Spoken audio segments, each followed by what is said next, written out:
Okay, so now come basically, very simply, the understanding of the kind of entries that might be available for you in any given market, and then the actual entries in terms of taking them and what it looks like from a perspective of risk from a very simple standpoint. So, number one, right, is to first of all recognize basically the only two entry types that ever exist, right? What you have in any market, this is again assuming a bullish market, everything is lining up bullish, you're looking for the bullish play. Maybe the validation is already delivering multiple times to the upside, which of course we will still talk about shortly in terms of what you're looking for on the validation. But let's say the validation's aligned for the bullish side, moving well on the bullish side, maybe going through reaccumulations and wants to keep moving bullish, and you're expecting this. And then on the entry time frame, you're looking at the overall cycle, and you've gone through a good section of the cycle, and maybe you're looking for the entries in here, right? Now that basically the game becomes, what kind of entries are you looking to take? What kind of entries make the most sense to you? What entries actually show you the best basis for your own trading, your own results, for your own testing, for what you've seen on live markets, right? Where are the entries that you're actually taking? So we already understand that each independent area, right, starts with some kind of double MB. That double MB does not have to necessarily be perfect or a perfect box or anything of that nature, but it is what happens before a stage two actually begins and delivers in the market, okay? Now, assuming we have another flush, and assuming once again that as a stage one begins, we start getting MBs, or intermediate, we get MBs, right? Some move is creating that double MB, which starts at stage two. Now, oftentimes, those initial double MBs, whether it be the fractal MBs or double fractal MBs within an MB, whether it be an MB followed by a fractal MB or a double, or a fractal MB with a fractal MB with a fractal MB as acting as the fractalized MBs, right? All of these, as you enter them, and very much so all the examples that you've seen thus far, so like the entry that I took here, the entry that I took here, right, the entry that I took here, right, or the entry that you could have taken here, all of these, for the most part, act as what we would refer to as accumulation-based MBs. Now, my bread and butter, for the most part, is trading accumulation-based MBs. And what's really cool is you will learn how this part right here, momentum continuation based, still has a fractal importance in regards to actually understanding when a move might be worth taking. But for the most part, when you're trading these lower flush out based MBs, right? So you're looking off the flush out to trade a new MB continuation higher, like through something like this, those are called accumulation based MBs, right? They're just in the lower portion. And the only other entry type is momentum continuation based MBs. And this is simply when price has already started to make a move. So, all of these double MBs or the setups that would have been potential accumulation based have already begun. Then, as price begins to slowly pause, you enter through that continuation MB, where basically price doesn't even get a chance to maybe catch a moving average, or maybe just taps the moving average and then just keeps going, right? And what you're doing is you're basically fishing for the tiny move that's likely then going to refill back down to keep making new flush to continue, or you might get lucky, let's put it that way, and you might partake in a much bigger move. But for the most part, a momentum-based MB is the MBs that follow kind of the initial two MBs. So usually it's beyond a larger MB and has moved much higher. So let me show you now some examples so you really understand these, so you understand what the entry types are. And again, the reason we understand these is for the purpose of your own classification. So you can begin to understand what kind of entries make the most sense to you, what kind of management style or entry style fits best with your approach to the market. And we can do that by looking at any examples we've looked at thus far, because you're going to see examples of these every single time. We can actually go to the examples we've already looked at, where again, the initial accumulation-based MBs occur inside or around this area here. Those are literally that stage one accumulation MBs. That stage one that leads to MBs, or the fractal stages created by MBs that then validate higher. And as they validate higher, what will happen, and as we see here, is you'll start getting new MBs that are no longer necessarily part of the accumulation, but are now part of the delivery. Which means that if you trade these follow-up MBs, so oftentimes that could be, this counts as maybe 1, 2, maybe even 3 MBs, and then you're looking to enter the momentum-based ones, which is usually maybe the 4th, maybe the 5th, maybe the 6th MB, right? You're looking at a much faster base system. So this is where we will have our own video, just like we had for EVC, based on the positives, okay? The positives here we go, the positives and the negatives of following, or just not even positives and negatives, but more so like characteristics, okay, of following either one of these, okay?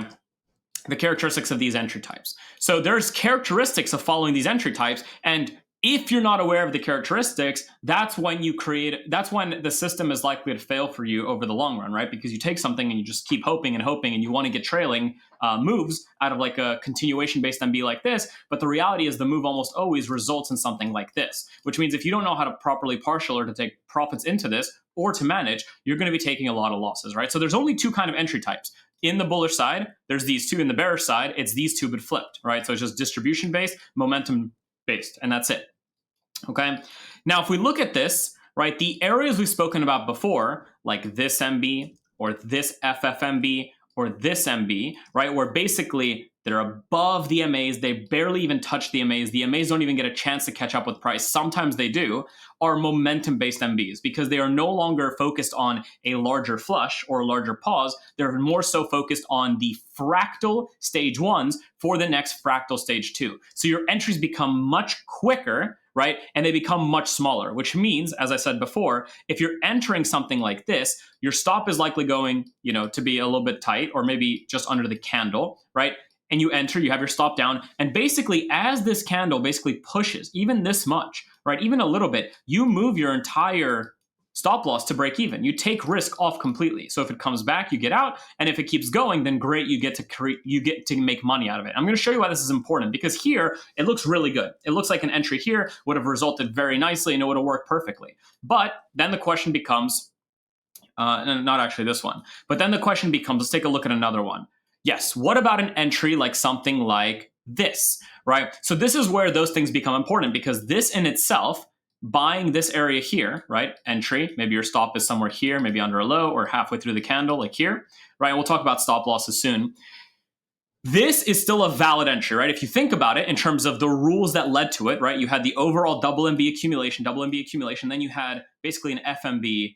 So you have an FMB 1, 2, kind of 3. Then you had FMB 4, maybe an FMB 5, and FMB 6. So already 6 FMBs, but let's say you entered this one. That's perfectly fine. But it is a very much momentum-based one, right? Price moving higher. And you're doing so because you're aware that this might result in a move like this, and then it might collapse down. That's why you're doing it. That's what the momentum-based MB looks like. And again, if you're confused right now, just take notes, and we'll look at examples in the future. But I want to make sure you understand that, again, you are not held back by any sort of necessary entry. Instead, you're understanding what creates moves in the market because all of this understanding will frame the way you also manage your given positions, which means even these positions you enter or these positions you enter, they will be framed by how the future FMBs might be delivering because they might act as future management for your actual trades. So in the event that you took something like this, where let's say you entered here, you entered, your stop was somewhere here. The reality is as this candle pushes, at that point, you might have moved your entire stop to break even. Or even better, maybe you waited, and then on this candle, as it began to push, you move your stop loss to break even. And then what happens is this trade here becomes a +0. It becomes a nothing affects you, nothing has happened because you understand where you're taking this trade. So this becomes a +0, whereas for many other traders that don't understand that, and they're just thinking, oh my God, it's forming demand. It's forming an MB. I should buy it and I should hold on to it. And they get stopped out of their position and take a loss, right? The management type, because of the characteristics, changes drastically based on this, right? And this is an example of a momentum-based entry. Let's keep looking. Let's say you're then watching this market, right? Price begins to play around, starts making those initial MBs, and then makes this beautiful, beautiful push, right? This buy through here would be a momentum-based MB entry. Now, you might not take it because, the MB was quite large and it did make quite a substantial pullback, so you might ignore it. But let's say you did take it for some reason. So what would likely happen is you would get entered or tapped in on this candle. Your stop loss probably would be maybe half of this candle or down here because, again, you're looking for quicker moves.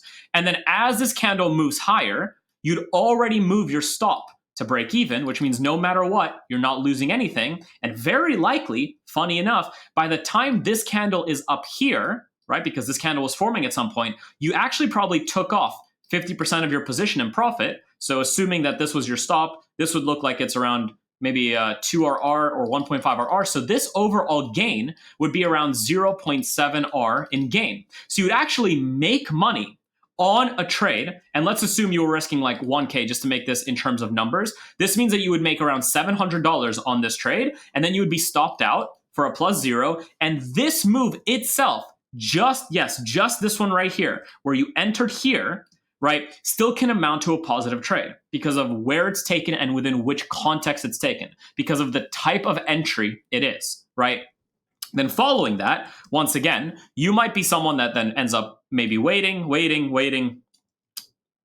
maybe, just maybe, right? You're looking at this as an MB or this as an MB, as a continuation MB as well, and you end up taking the trade, and as this candle goes to make a high, you move to break even, and this becomes a +0. Or on the next candle, as it moves higher, you move this to break even, and again, even though this looks like you might have gotten chopped out of the position, an entry here could still be a gain of nothing on your account. You could protect your capital because you understand the condition within which you're taking this entry, okay? Then this entry here is the exact same thing again, right? Price comes down, then price starts coming up and makes a little MB here. And once again, if you enter and your stop is probably somewhere here, as this candle begins to move higher, you probably move your stop here, which means no matter what, you're gaining 0 or you're not losing anything. But then as it pushes higher, you will likely be partialing 50% out of this position, already making a positive RR trade. So you'll be making like 0.7 or 0.8R, which means, again, on a $10,000 risk,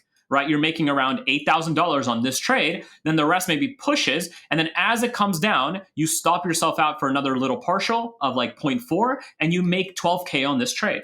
Again, I want to really, really make you zone in on what kind of MB you're trading, what kind of MB is currently being created based on where you are in the cycle, right? And you can use that to understand how you're going to further manage and trade the actual trades you're taking, right? And there's only 2 types of trades, right? There's either the accumulation-based MBs, which happen through flushes and then setups, or, right, there are the momentum-based MBs, which are simply the ones that happen higher up with momentum as MAs start moving higher, and these, all on their own, count as momentum-based entries, right? And the way we manage them is very different. We manage them a lot quicker, and we're aware of what it means to get involved in them when we get involved in them. So this video right now is a precondition. It's a starting point to understanding entry types and then into entry characteristics. And the main entry types that you need to ever be aware of, because these are the only entry types that ever exist in a moving market, just to simplify it all for you, are in a bullish market, accumulation-based MBs, which you now understand happen through flushes, and momentum continuation-based MBs, which happen after the flush has happened, the double MB has already proven itself, the stage 2 has begun, and then you trade within the momentum of the stage 2.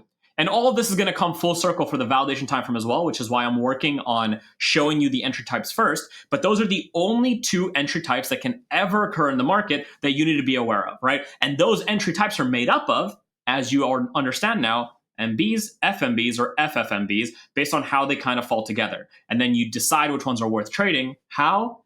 Through the tools that you have access to. The E and the V at the moment, the moving averages and what they look like, where the move is in the cycle, etc. Okay, so now what we're going to do is we're going to talk about the characteristics of these so we understand them better, look at more examples so it really kind of gets drilled down, and then move on from there. Okay, let's do it.